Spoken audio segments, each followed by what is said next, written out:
विनम्रता जो तुम्हारे सामने आता है उसको बस में कर लेती है। अभिमान अपनों को भी दूर कर देता है।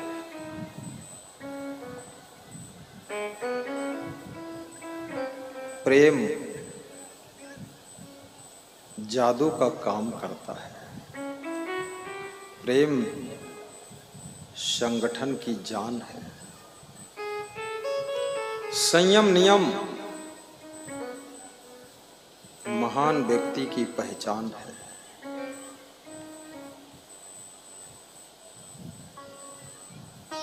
साहस संघर्ष के समय साथी है। दया सबसे बड़ा धर्म है। विद्या कामधेनु गाय है। जब चाहो तब दुह सकते हो, विद्या से लाभ ले सकते हो।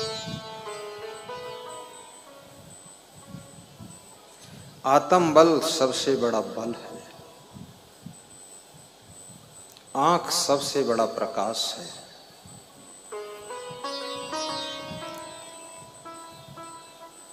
अन्न सबसे प्रिय पदार्थ है।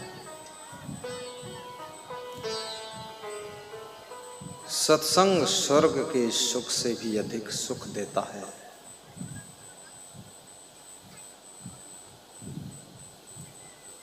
सफाई शुद्धता लक्ष्मी को आकर्षित करती है।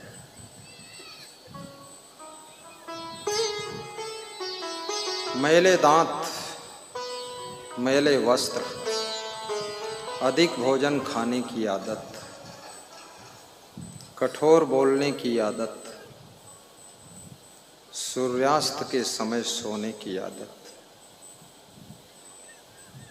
विष्णु भगवान को भी ऐसी आदत लग जाए, नीतिकार कहता है, तो उनको भी लक्ष्मी छोड़कर चली जाती है। कुचेलिनम दंत मलोपधारणम बहवासनम निष्ठुर भाषणम च सूर्योदये चास्ता मिति सयानम विमोच्यति श्री यदि चक्रपाणि। जिनके हाथों में चक्र सुदर्शन है, अर्थात विष्णु भगवान को भी लक्ष्मी जी छोड़ देती है।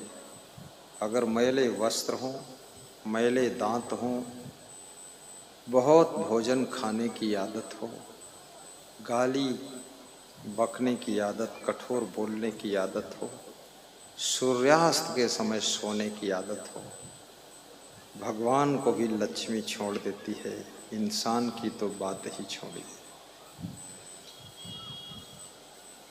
दान करने से दरिद्र का नाश होता है। शीलवान पुरुष की दुर्गति नहीं होती है। सद्भावना रखने वाला भय से मुक्त हो जाता है।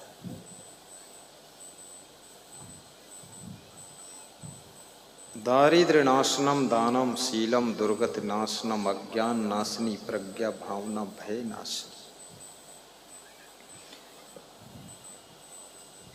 ज्ञान के प्रकाश से अज्ञान का अंधकार दूर होता है।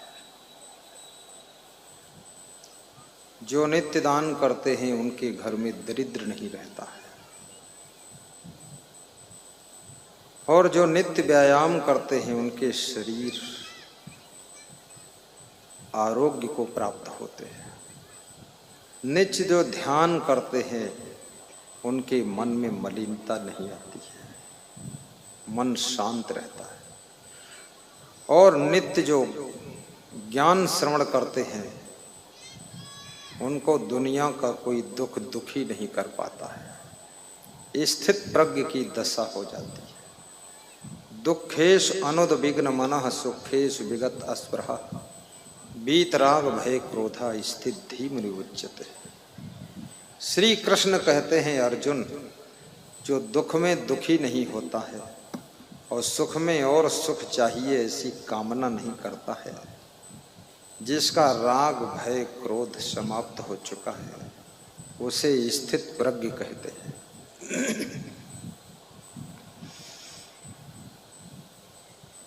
यदा संहरते चायम कुरुमो अंगानि सर्वसा इंद्रियाणि इंद्रियार्थेभ्यः तस्य प्रज्ञा प्रतिष्ठिता प्रजहात यदा कामान सर्वान् पार्थ मनोगतान् आत्मन यो आत्मना तुष्टा स्थित प्रज्ञा तदा उच्यते दुःखेषु अनुद्विग्न मनः सुखेषु विगत अस्पृहा वीतराग भय क्रोधा स्थित धीमिर उच्यते। यह सर्वत्र अनविस्नेहा तत तत प्राप्य स्वभाव शुभम यो न अभिनंदती न द्वेष्टि तस्य प्रज्ञा प्रतिष्ठिता। ये स्थित प्रज्ञ के लक्षणों के श्लोक हैं। तानि सर्वाणि संयम युक्त आसीत मत्परा वशी ही यस्य इंद्रियाणि तस्य प्रज्ञा प्रतिष्ठिता विषया विनिवर्तन्ते निराहारस्य देहिना रसवर्जम रसोपि यस्य परम दृष्टवा निवर्तते ध्यायतो विषयान पुंसा संगते स्वजायते संगा संजायते कामा कामात् क्रोधो विजायते क्रोधात् भव सम्मोहा सम्मोहात् स्मृति विभ्रमा स्मृति भ्रंसात् बुद्धिनाशो बुद्धिनाशात् प्रणश्यति यदा विनीतम चित्तम आत्मनियो अवतिष्ठति। श्री कृष्ण कहते हैं जैसे कछुआ जब चलता है और उसको कुछ खतरा दिखता है तो अपने मुख को और हाथ पैर को अपने अंदर समेट लेता है और शांत बैठा रहता है। जब उसको ऐसा लगता है अब सब ठीक है माहौल, तब कछुआ अपने हाथ पैर मुख को बाहर करता है और धीरे धीरे रेंगते हुए आगे बढ़ता है। इसी प्रकार से जिन लोगों को अपने मन इंद्रियों को समेटना आता है, एकाग्र करना आता है, वही लोग संकट से बच पाते हैं और जहां माहौल ठीक है वहां पर फिर से वे कार्य प्रारंभ करते हैं। आपका मन, सभी का मन बड़ा चंचल होता है, लेकिन जब मनुष्य मन को वश में करता है, एकाग्र करता है, वैज्ञानिक बन करके कोई नई खोज करता है, जब एक विद्यार्थी अपने मन को वश में करता है, धीरे धीरे एजुकेशन को प्राप्त करके डीएम बनकर शाहजहांपुर में आ जाता है। और जब एक साधु अपने मन को एकाग्र करके साधना करता है, धीरे धीरे वो सिद्ध पुरुष बन जाता है। किसान जब खेती में अपने मन को एकाग्र करता है तो एक हाई क्लास का कृषक बन करके अन्न की पैदावार अधिक मात्रा में करता है। एक बिजनेसमैन जब मन को एकाग्र करके बिजनेस में डूब जाता है, बहुत बड़ा उद्योगपति बन करके धन भी कमाता है और नाम भी कमाता है। एक स्त्री जब मन को एकाग्र करके अपने घर को संभालती है तो गृहिणी अपने घर के ऋण से उऋण हो जाती है और घर को चमकाकर स्वर्ग जैसा बना देती है। ये चंचल मन यदि वश में नहीं हुआ तो ये मन आपकी दुर्दशा भी करा देगा। मनयो मनुष्याणाम कारणम बंध मोक्षयो बंधाय विषय संगो मुक्तो निर्विषयम मना। ई मन चंचल ई मन चोर ई मन शुद्ध ठगहार मन मन करते सुर नर मुनि जहड़े मन के लक्ष्य द्वार। कबीर कहते हैं ये मन चंचल भी है और चोर भी है, चुपके से निकल जाता है। तुम सत्संग में बैठते हो, ये चुपके चुपके घर के बारे में सोचने लग जाता है। जब घर में जाते हो तो ये सत्संग के बारे में सोचने लग जाता है। तुम्हारा शरीर जहाँ रहता है मन वहाँ रुकता नहीं है। और इस चंचल मन से बहुत लोग परेशान हो चुके हैं। कुछ लोग कहते हैं जब ध्यान करता हूँ तो मन बहुत चंचलता करता है, काम में बिजी रहता हूँ तो मन थोड़ा ठीक रहता है, लेकिन ज्यों ही आंख मूंद के ध्यान लगाता हूँ सारी दुनिया की किताब खोल कर ये मन सामने रख देता है। अर्जुन कहते हैं हे भगवान मेरा मन भी बड़ा चंचल है। तो कृष्ण हंसते हैं और कहते हैं अर्जुन तू मेरे साथ रहता है तब भी तेरा मन चंचल है, तो मेरे साथ का तेरे ऊपर प्रभाव क्या पड़ा? हे प्रभु, मैं आपके साथ में शरीर से रहता हूं, लेकिन मन इधर उधर चला जाता है। अर्जुन जो भगवान के साथ में है उसका मन भी चंचल है।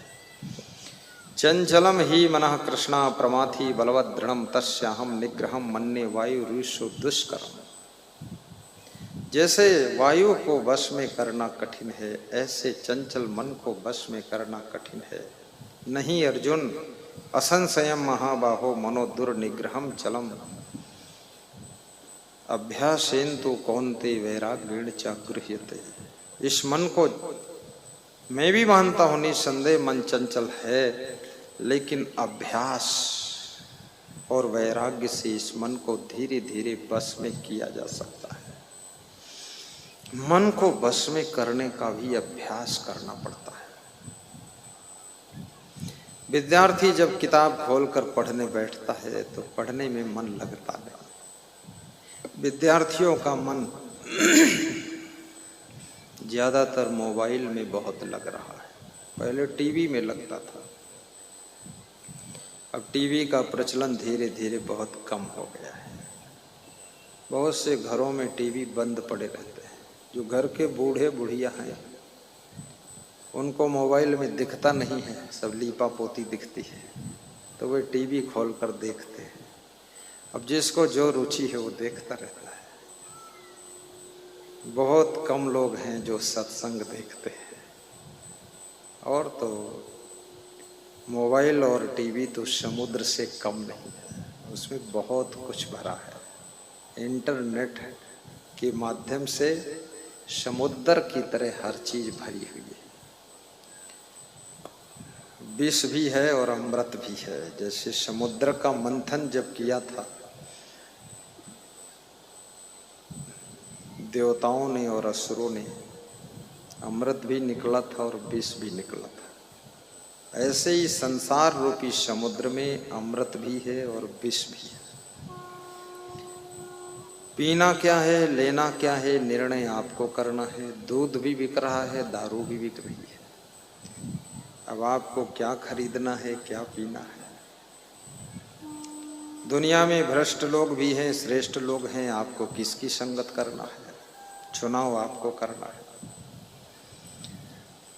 संसार के अंदर शाकाहारी भोजन भी है, मांसाहारी भी है, चुनाव आपका है। और सारी जिंदगी चुनाव से भरी हुई है। जब तुम जवानी में प्रवेश करते हो, पति का चुनाव तुमको करना होता है, पत्नी का चुनाव करना होता है।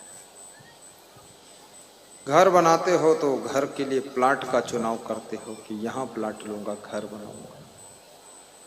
यदि चुनाव में चूक गए और गलत जगह प्लाट ले लिया और घर बना दिया, ऐसे पड़ोसी लोग मिल गए जो घर तो सुंदर है लेकिन जीना हराम है। पड़ोसियों की एक्टिविटी का भी प्रभाव तुम्हारे ऊपर पड़ता है, इसलिए ध्यान रखना। गुजरात में जो लोग घर बनाते हैं, फर्स्ट नंबर पर वहाँ की सोसाइटी देखते हैं किस तरह के लोग यहाँ रहते हैं।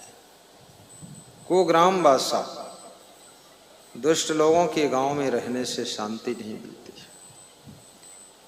और अच्छे लोगों के बीच में बहुत कुछ प्राप्त होता है। संगत का प्रभाव मानव मन के ऊपर बहुत पड़ता है,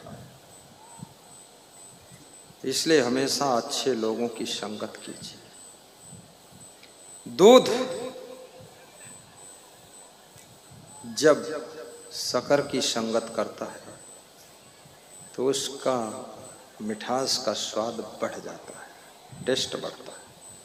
लेकिन वही दूध जब नमक की संगत करता है, नींबू की संगत करता है, दूध फट जाता है।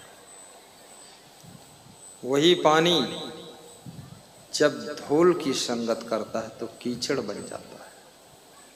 और वही पानी साबुन की संगत करता है तो लगे हुए कीचड़ को धोकर साफ कर देता है।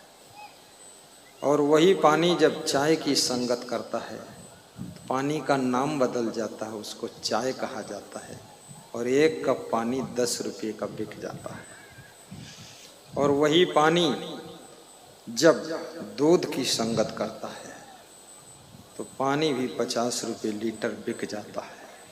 सोचिए, हैंड पंप का फ्री पानी भी 50 रुपये लीटर में जाता है, और वही पानी जब गुरु के चरणों से स्पर्श हो जाता है तो चरणामृत बन जाता है, जिसको छिड़कने से घर आंगन पवित्र हो जाता है। और वही पानी जब गंदा नाला में बहता है तो गंदा जल कहलाता है। वही पानी जब गंगा नदी में बहता है तो गंगा जल कहलाता है, गंगा जल कहलाता है। इसलिए संगत पर विशेष ध्यान देना।